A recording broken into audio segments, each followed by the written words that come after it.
Los Angeles police officers, Carr and Rocha, for that wonderful rendition of the national anthem. Thank you for joining us here in these chambers, and thank you always for your heroic efforts.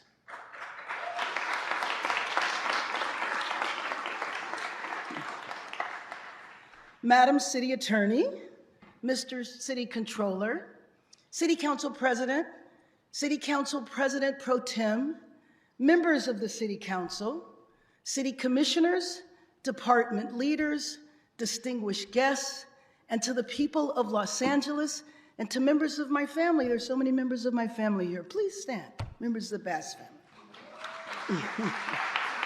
And our guests from Japan.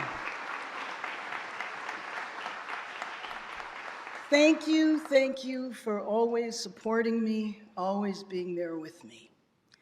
And thank you for joining me today as we continue to turn the page for our city. In preparing for today, I reflected on my predecessors who addressed our city during times of civil unrest, recession, earthquakes, and pandemics. And no matter what our city faces, LA never, ever gives up. LA always rises, always rises.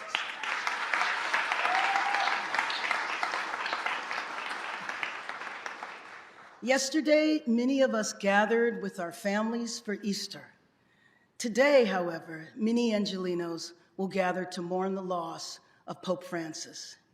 On behalf of the City of Los Angeles, I want to offer the condolences of our city to Archbishop Jose Gomez. We come together now in these chambers just over 100 days after a natural disaster, a firestorm that also reminds us of how the world can change in an instant. The aftermath of this disaster weighs on our city, which already had huge challenges before us. We feel it every day.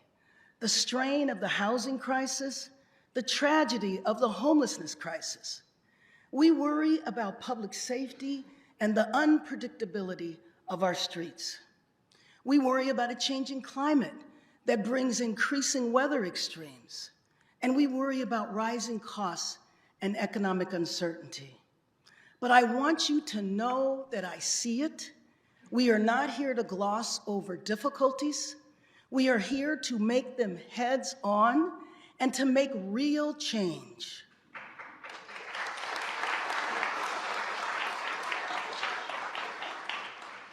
Today I want to talk about and confront what isn't working, investing in what is, and delivering results.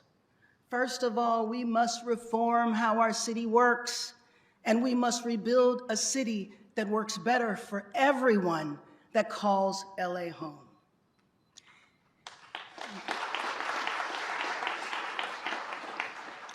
In January, we saw thousands of Angelenos evacuate from their homes in Sylmar, in Hollywood, in Brentwood, in Encino, in Sherman Oaks, and of course, in Palisades, where tragically 12 people lost their lives. Thousands lost their homes, a traumatic loss not just of property, but of memories, of sanctuary, of community.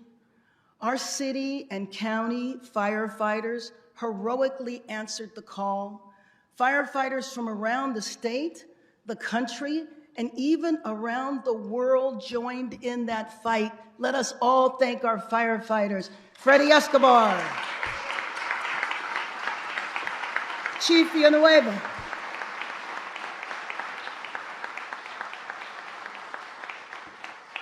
after the fires were out, Angelenos with resilience and resolve asked, how can we rebuild our homes and when can we go home? Because home is at the heart of healing. And that has been the North Star of our recovery efforts, to get people home.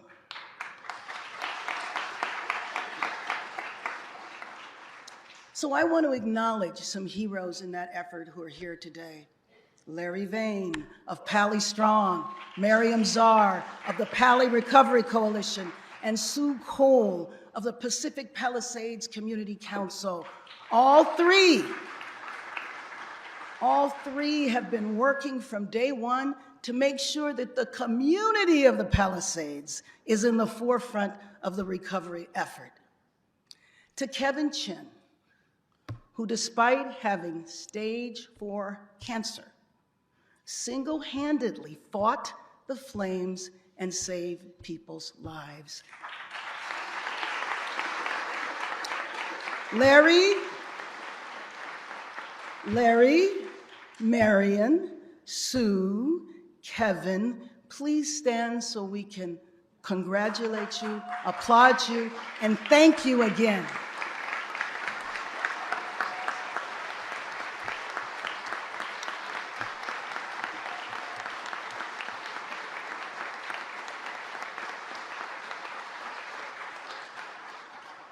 Now, Councilwoman Park.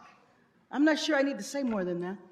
Councilwoman Park, let me thank you for your leadership, for your support, for standing up for your constituents every day.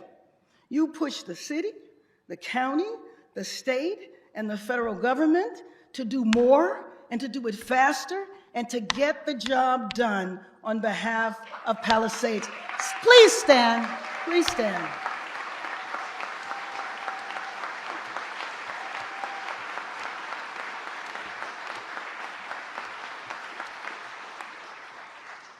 She has been in the Palisades at fire stations, at recovery centers, every day. She has been on the ground, making sure we cut red tape and provide comfort. And so again, we thank you, Councilman.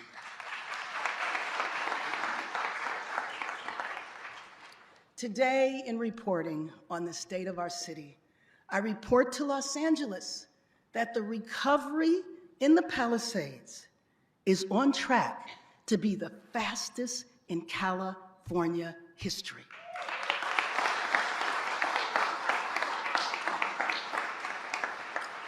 And we're not just moving fast to move fast. We know the faster we can rebuild, the faster we can heal. We still have a long way to go. And for those who have lost a home, each and every day is a day too long, right? We want to be fast, we want to be safe, and we want to be resilient. So let me just tell you, we have issued permits to rebuild twice as fast as after the Camp and Woolsey fires. We restored water nearly a year and a half faster than after the Camp Fire. And we restored power in just 2 months. Los Angeles, I assure you, rebuilding is underway.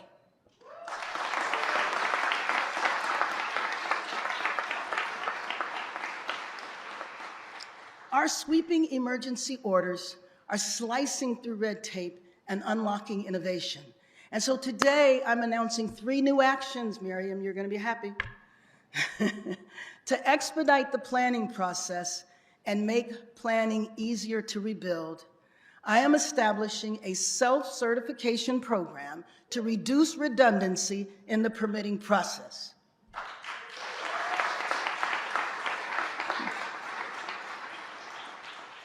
We will launch an initiative to start using innovative AI technology to accelerate and support the city's permit process.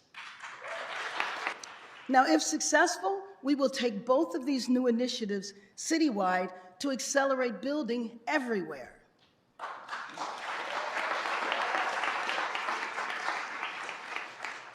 Folks from the Palisades and our councilwoman, finally, I call on the council to pass an ordinance to waive all plan check and permit fees so Angelenos can get home.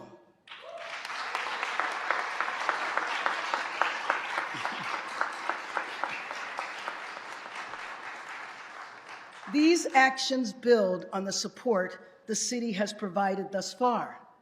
Our disaster recovery center, which we opened in January, has helped nearly 10,000 households replace vital documents and obtain recovery services. This sends a signal of hope to Palisades residents while delivering results. People also lost jobs. I think about the housekeepers, the caregivers, the servers, the gardeners, the teachers who worked in homes, restaurants, and small businesses.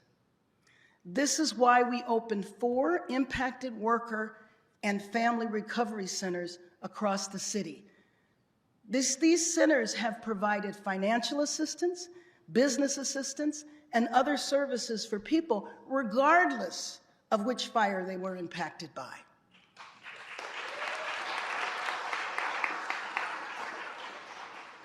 The impacts are citywide. Air pollution and smoke damage also cause displacement around the city.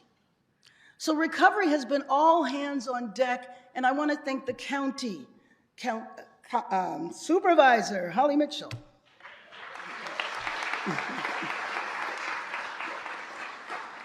I want to thank the county for its partnership in debris removal, and we continue to stand in solidarity with those affected by the fires in Altadena, in Malibu, and elsewhere in the county.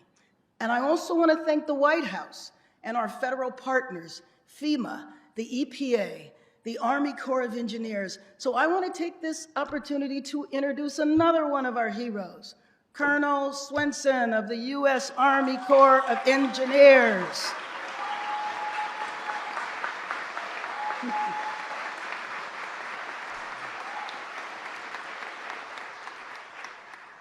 The councilwoman and I weren't sure we would recognize you outside of your Army Corps of Engineer uniform.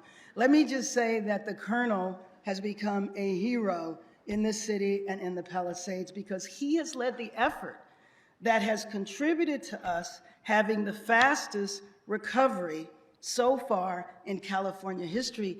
The Army Corps of Engineers has already cleared 500 properties in the Palisades area, which means people can start rebuilding today.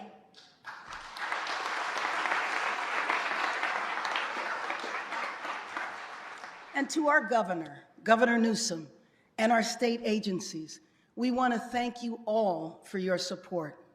You have moved mountains to remove hazards and restore hope. Philanthropy has stepped up in a big way too, with support coming from long-standing major institutions and from everyday Angelenos.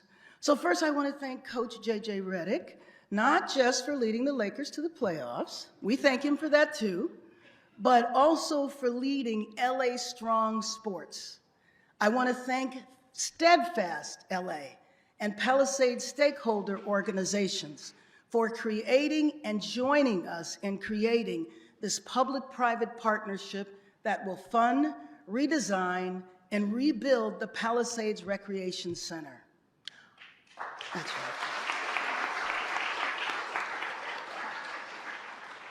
Our youth who still feel the trauma from the pandemic were traumatized again by the fires, but this initiative will help them heal. So please join me in giving thanks for all of the generosity from individual people and from our philanthropic community.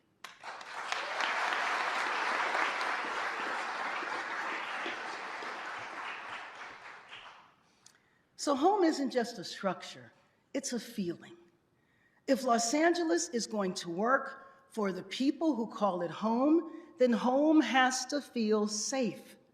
That's why public safety is at the core of our work.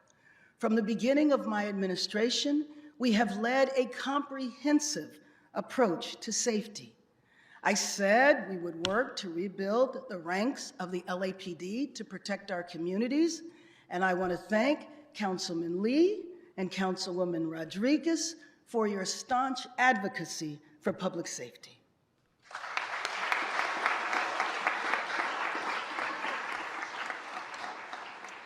And I'm pleased to report that we have hit a 4-year high of applications to join the LAPD. But the frustrating part is that the city's broken system now stands in the way of actually hiring those applicants.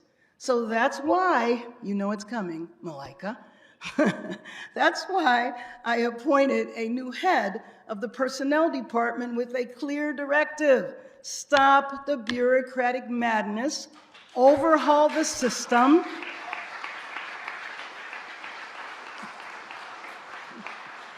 how's that for pressure? And get officers hired and on our streets. And I look forward to working with Chairman McCosker of the Personnel and Hiring Committee to reform this process citywide. The hiring process needs to be reformed, and you will lead the effort.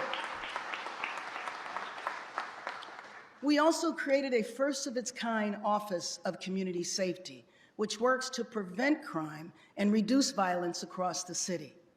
The office works with trained and trusted intervention workers. They have built trust with the community and are uniquely qualified to stop gang violence and stop cycles of retaliation. They are an essential part of our crime-fighting strategy. Now, we've also brought in a new chief, Chief McDonald. Chief McDonald and I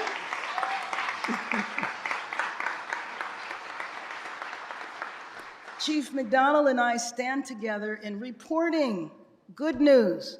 Violent crime and property crime are down in Los Angeles.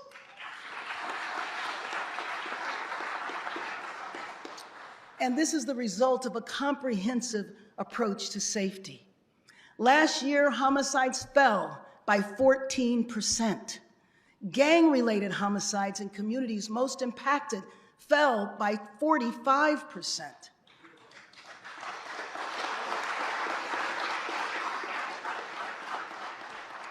The number of shooting victims fell 19%, and we've intensified safety efforts on Metro. We have cracked down on organized retail theft. We're addressing copper wire theft through public safety efforts and new solutions like solar street lights. And we are acting boldly around MacArthur Park to bring crime down in a united effort with Councilwoman Hernandez.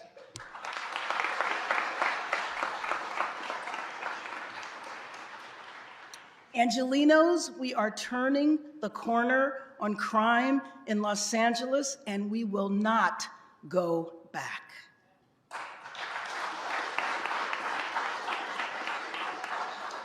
Because at the end of the day, public safety is about so much more than statistics. It's about whether people feel secure where they live. It's about whether they feel safe at home. So if you are a police officer, and let's start with our Chief McDonald, please stand.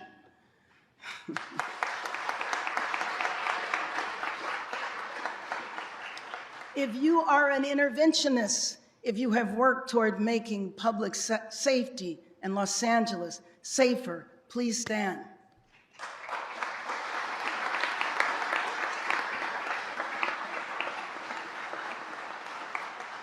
Thank you for your work, all of you. The homelessness crisis is a humanitarian crisis, and it affects everyone. Those without a home and those who worry about what they see outside of their home. We have made significant progress, but we still have much further to go. So first of all, I want to thank Council Member Rahman, Chair of the Housing and Homelessness Committee.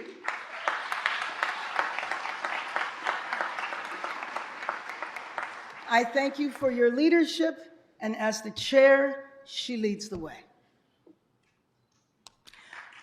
That's right, you can give her a round of applause, she deserves it. Now, partnership is so important. Partnership here in this room and throughout the county and all 88 cities in it. But in the wake of the county's decision to withdraw from LAHSA and audits confirming what we already know, the system is broken. It must be transformed. However, I'm concerned that there is the potential danger of going backwards into silos. And frankly, just creating new bureaucracy is not in and of itself transformational. Moving forward, we must make sure we have a comprehensive and regional approach. And the city of Los Angeles is ready to continue down the road of reform and solid, meaningful partnership.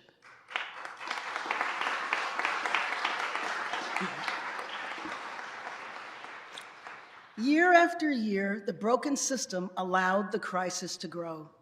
In 2016, voters approved Measure HHH to build 10,000 units of housing.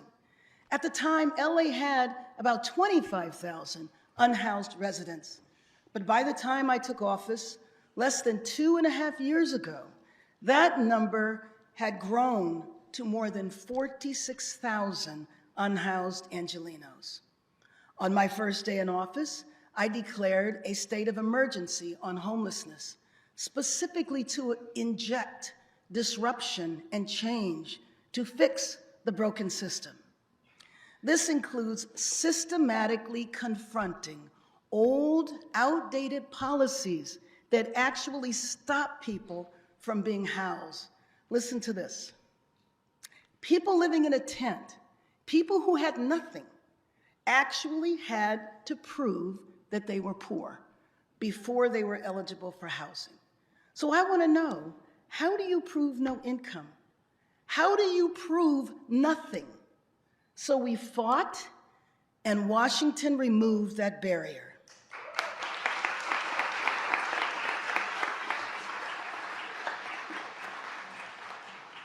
Here's another one.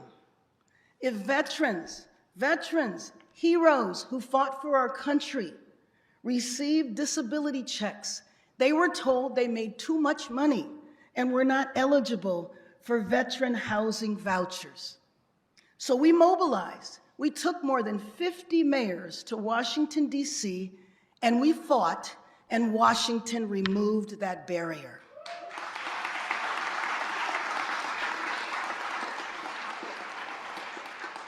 The result is, for the first time, we have secured housing vouchers for every homeless veteran in LA.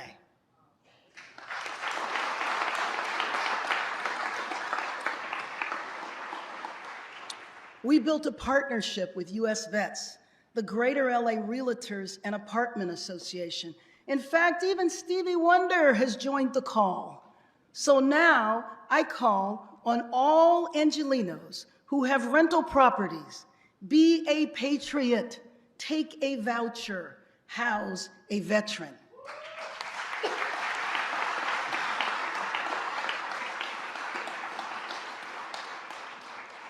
For years, the de facto policy of the city and the county rigidly over-prioritized permanent housing to the extent that people were just left on the street while housing was being built.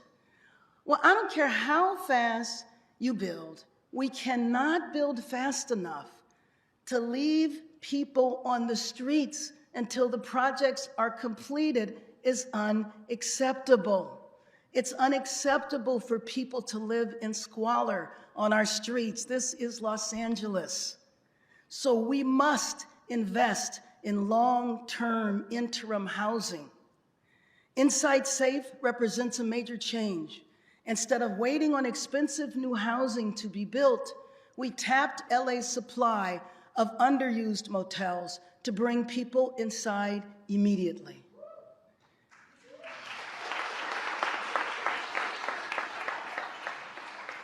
Inside Safe has cleared thousands of tents outside of schools, storefronts, and homes citywide. But given that, we know that motels alone are not financially sustainable. We must invest in long-term interim housing, places where people can stay safe and receive comprehensive services to rebuild their lives while we build housing that Angelenos need.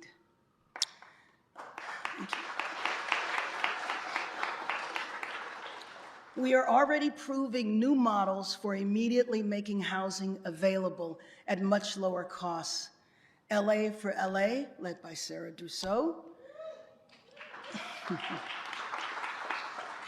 LA for LA is the public-private partnership that I announced from this podium last year. LA for LA is helping us acquire existing buildings. We have already master leased a building in Koreatown that has housed nearly 60 Angelenos who were part of Inside Safe. The strategy of LA for LA is to experiment with new, less expensive financing models and acquire vacant properties, which will be faster than relying on building new properties. But you know what? After all of that, we must figure out how to prevent people from ending up on the streets in the first place.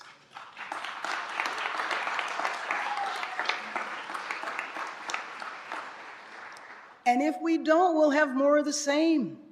Again, 25,000 Angelenos on the street in 2016 exploded to 46,000 in 2022 because every day more people were falling into homelessness than being lifted out of it.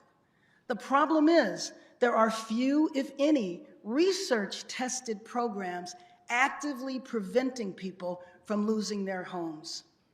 The Mayor's Fund connects people in danger of becoming homeless with resources that will help them stay housed, whether it is food and healthcare assistance to ease financial burdens so people can pay their rent, or legal assistance to avoid evictions. The Mayor's Fund is able to reach out to help every Angeleno facing eviction, but this is because of action taken by the council, led by Councilmember Rahman, to require that the city be notified of every eviction filed. That's a partnership. The council passed the ordinance, the Mayor's Fund is implementing it along with many other organizations to prevent people from becoming homeless in the first place.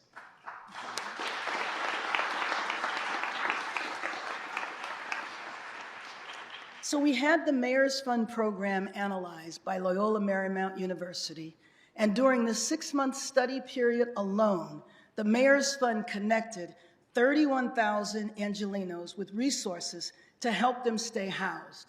And I know that there's some people here who were able to stay in your homes because of the Mayor's Fund, along with some of the caseworkers who helped keep people housed.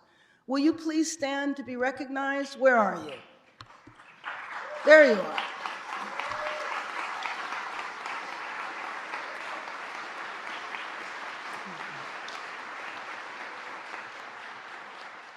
And I want to acknowledge the CEO of the Mayor's Fund, Conway Collis.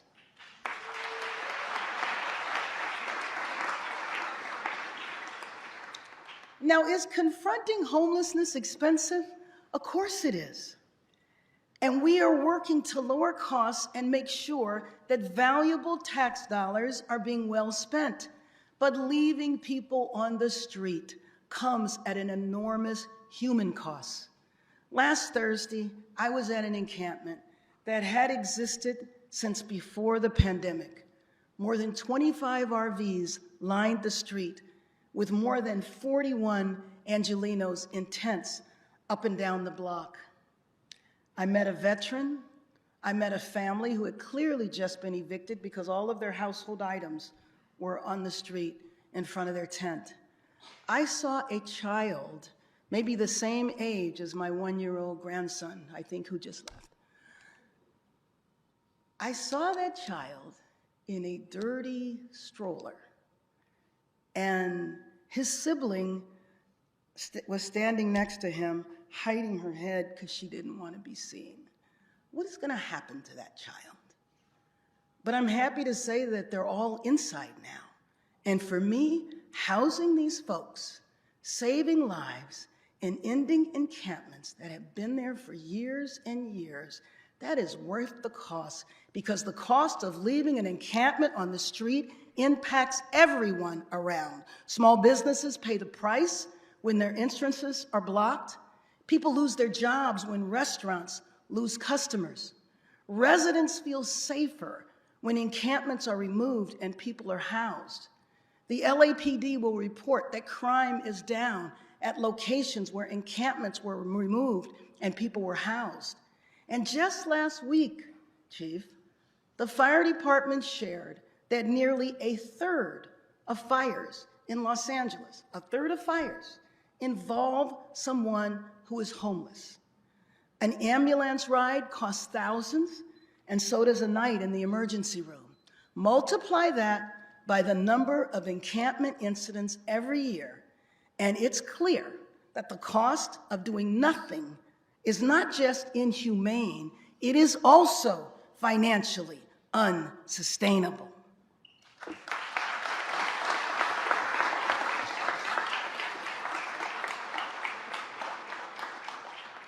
So we're taking action and making change. And after years of increasing homelessness, we are finally reversing that trend, and homelessness is down, and that includes a 10% reduction in street homelessness and a 38% reduction in makeshift structures and tents. We are moving thousands more people from the streets before we took office, and more Angelenos are being moved into permanent housing than ever before.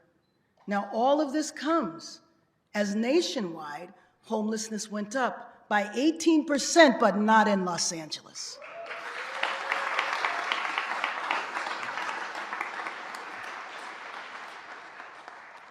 Now, I know we all wish that we could just focus on reductions in homelessness and crime and on the fastest recovery in our state's history. But the reality is, our city faces a more than an $800 million deficit. Cities like ours are going through challenging economic times across the nation. Turmoil and uncertainty from Washington and a slowing economy are causing lower revenue projections to the tune of hundreds of millions of dollars. Liability settlements have tripled from backed up lawsuits during the pandemic and uncapped damages.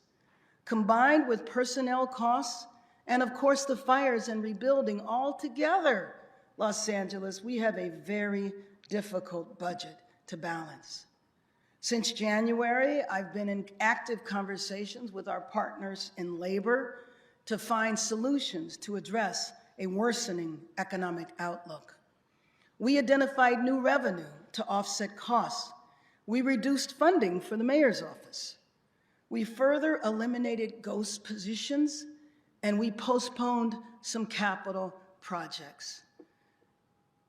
But now, I would like to take a minute to address our city workforce directly. Make no mistake, you are this city's greatest asset. Every single day, you come to work in dedicated service to the people of Los Angeles, and often in challenging working conditions. You help Angelenos, and you help make our city better every day. But I want to be straight with you. My proposed budget, unfortunately, includes layoffs, which is a decision of absolute last resort. The city attorney and I will be in Sacramento this week to meet with legislative leaders and advocate for resources while also working to manage the increasing liabilities.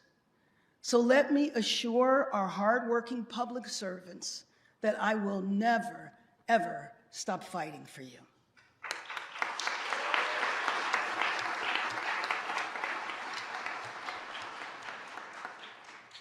Now, we're also taking steps to make our city run in a more efficient manner.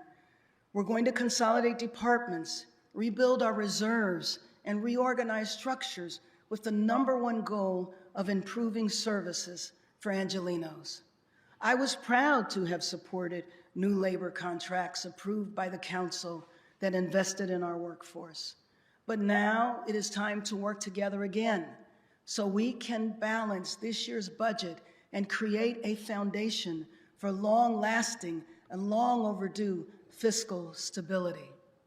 I will make sure the city does its part, I want to be clear, the departmental changes contained in this budget proposal must only be the beginning, because we must have fundamental change starting now and moving forward. For example, upgrades or maintenance to a single street can involve the Board of Public Works, the Department of Transportation, the Bureau of Engineering, the Bureau of Street Services, the Bureau of Street Lighting, the Bureau of Sanitation, and the DWP. Building housing can involve the Planning Commission, the Planning Department, the Department of Building and Safety, the Bureau of Sanitation, the Bureau of Engineering, the Fire Department, the Housing Department, and the DWP. This is a broken system. And to turn LA around, we have to fix this.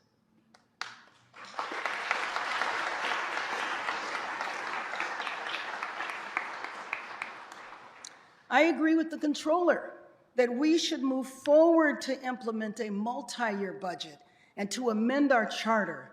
We are doing work to plan capital projects over the long run through the city's first ever capital improvement plan established under my executive order. This week, we will be announcing the executive director of the Charter Reform Commission, as well as the first appointees, with the goal of standing up the commission before the end of this month.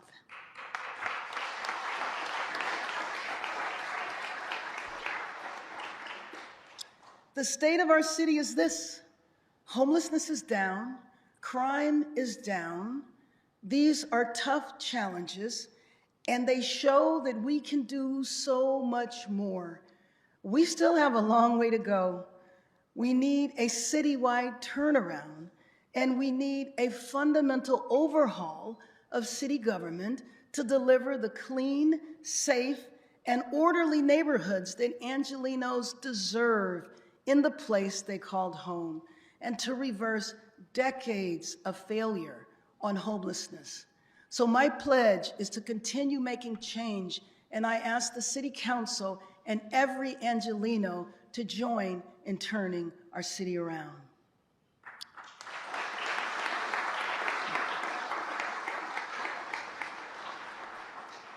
We are building a city ready to lead, not just for today, but for tomorrow.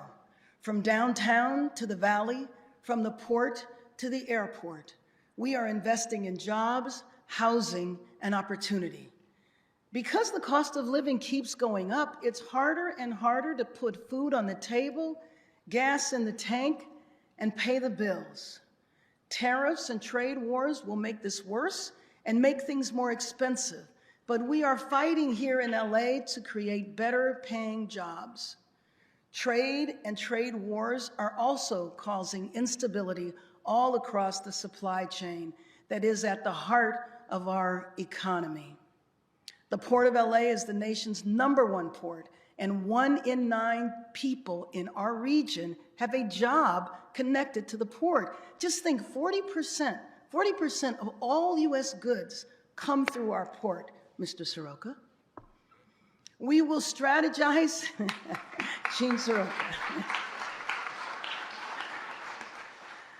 We will strategize with you and fight for you to protect our longshore workers, truckers, manufacturers, business owners, big and small. And make no mistake, we will protect every Angeleno, no matter where you are from, no matter when you arrived in LA, because we know how much immigrants contribute to our city in so many ways, and we will always stand strong with you.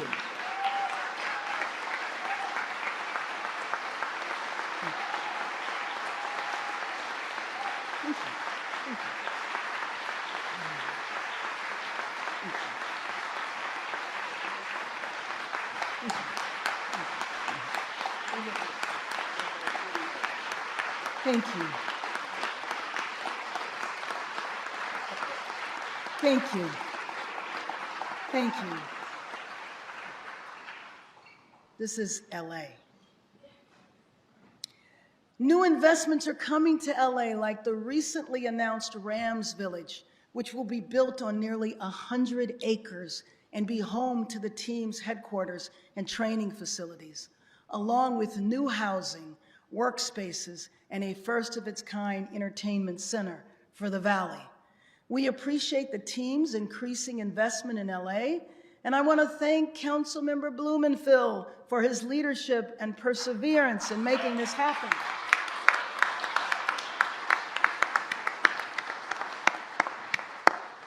Council President Harris Dawson is leading the change to revitalize Crenshaw Boulevard with Destination Crenshaw, an open-air people's museum.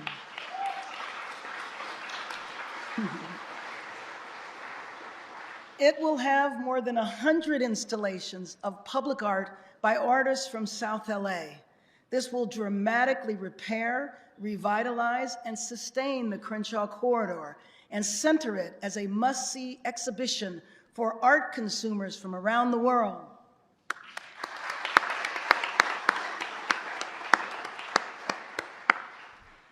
LAX is a national economic powerhouse. John Ackerman, raise your hand.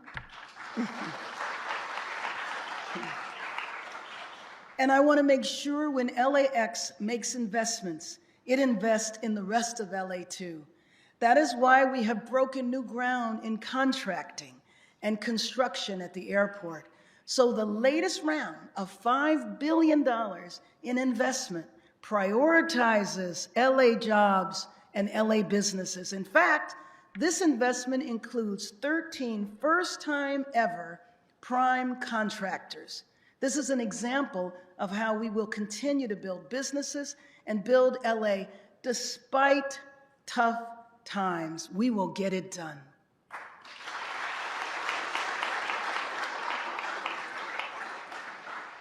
Last year, from this podium, I called for the need to invest and modernize our convention center, and I am proud to report today that with the council's vote 2 weeks ago, we are well on the way.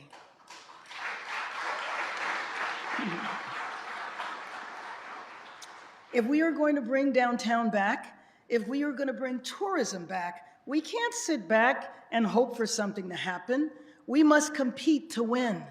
Right now, conventions are going elsewhere. With a new convention center, we will attract thousands of business travelers with expense accounts who will book hotel rooms, buy souvenirs, and visit our vibrant neighborhoods. And we must compete for those jobs, and we have to win back, first and foremost, our foundational industry, the entertainment industry. We have to win back our entertainment jobs.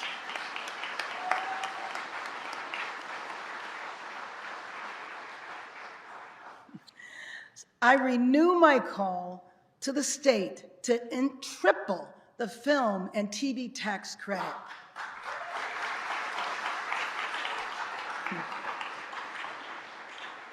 When I was Speaker of the Assembly, along with Assembly Member Paul Krikorian, we passed the state's first production tax credit. But you know, we didn't keep up, and other states and other countries are now taking our good middle-class jobs. But we will continue to advocate in Sacramento for the tax credit, but LA, Angelenos, we also have to do our part right here. So going forward, we will make it easier and more cost-effective to film on city property. And we will also streamline the permitting process to make it easier to film in LA.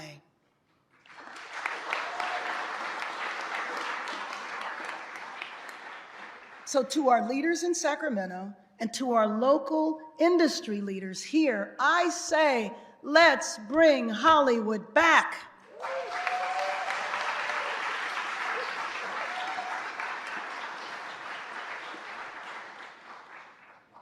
Now, you know, we have to fight for our future, but we all have to want it. We all have to believe in it, because a great city isn't just built by policy or investment. It's built by the people who show up for it and show up for each other. As the 2028 Games approach, I know Councilmember Harada is working hard to make downtown ready for the Olympic Games. Councilmember Hernandez is working with the community to welcome Olympic baseball at Dodger Stadium.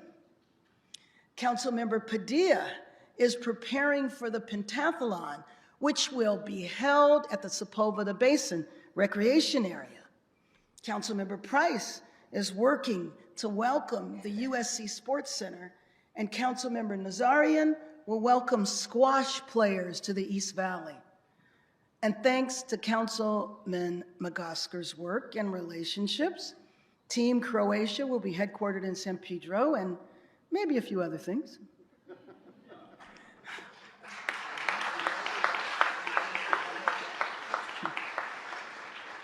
We hope Councilwoman Hutt will host Team South Korea in Koreatown. And you, Councilwoman Yaroslavsky, you will be gearing up for thousands of athletes to be housed at the Olympic Village in UCLA.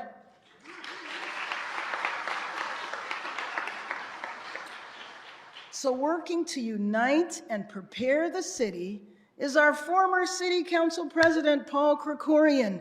Now, he is now the executive director for the Office of Major Events. And I want to thank you for making sure that the Olympic flags, the Olympic flag and the Paralympic flag are here in the City Council chambers. Thank you, Paul.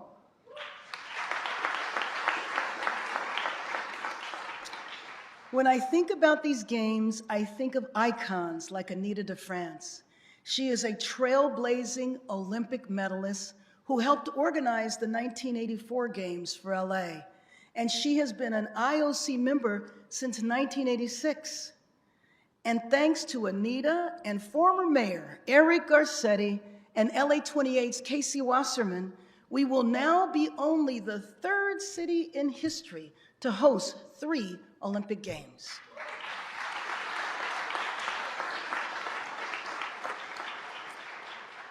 But most of all, the games are exemplified by people like Ariel Middleton. Ariel was introduced to sports at 5 years old. Where are you? Where are you, Ariel? Is she here with us? Well, I'm going to talk about her anyway. She was introduced to sports at 5 years old, and since then, she has participated in water polo, volleyball, wheelchair basketball, wheelchair tennis, shot put, and discus. She's a Play LA athlete, a city program that provides access to sports at our rec center, and it's powered by the Olympic and Paralympic movements. She didn't let her challenges get in her way, so at 16 years old, she became one of the youngest members of the 2024 U.S. Paralympic team, and she won a silver medal in Paris.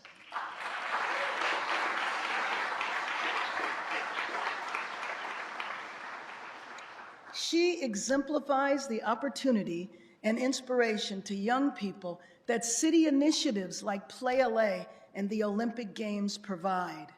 She is what the LA Games are all about. Now, 2028 is right around the corner, but we are only 15 months away from welcoming the world for the World Cup. We want people not just to see our stadiums, we want them to see the real LA. Our neighborhoods from East LA to Pico Union to South LA, from Watts to Woodland Hills, from Eagle Rock to Encino, from San Pedro to Sylmar, and we want our city to be at its best. So this is why I am calling on all Angelenos to come together to prepare our city to welcome the world. Let's come together and do this.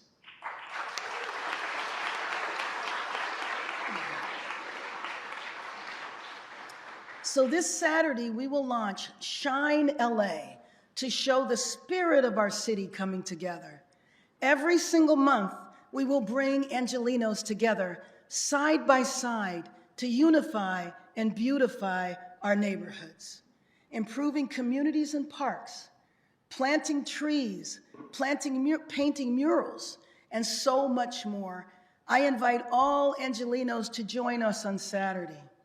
So we'll be in South LA, Boyle Heights, Echo Park, West LA, the Valley, the Harbor area, and we'll kick it off with a community celebration in Hollywood with more than 40 organizations there. And thanks to the partnership with Councilman Soto Martinez, we will all begin to show our love for LA. We have one goal: love LA. We will show our love for each other, just like the spirit that we all felt in October. Remember October, when we celebrated our Dodgers winning the World Series just across the street? That's the kind of spirit that we need. So join us, and to join this movement, you can visit lamayor.org and sign up today, this coming Saturday and every month until we welcome the world next July for the World Cup. This is about pride. It's about choosing to believe in our city again and proving it with action. Block by block, we will come together to be stronger, more unified than ever before, and that matters, especially in a world that seems to seek constantly to divide us against each other with each and every day. So Angelenos, this is about you. This is about all of us. It's about choosing to believe in each other again and the future of the city that we love. Because this is a city of dreams. So let me tell you a story. Leading up to the 1984 Olympics, we were in the midst of the worst recession in 40 years. The world doubted us. And yes, maybe we doubted ourselves too. But Los Angeles delivered the most successful Olympic Games in history. We didn't just host the world, we redefined what was possible.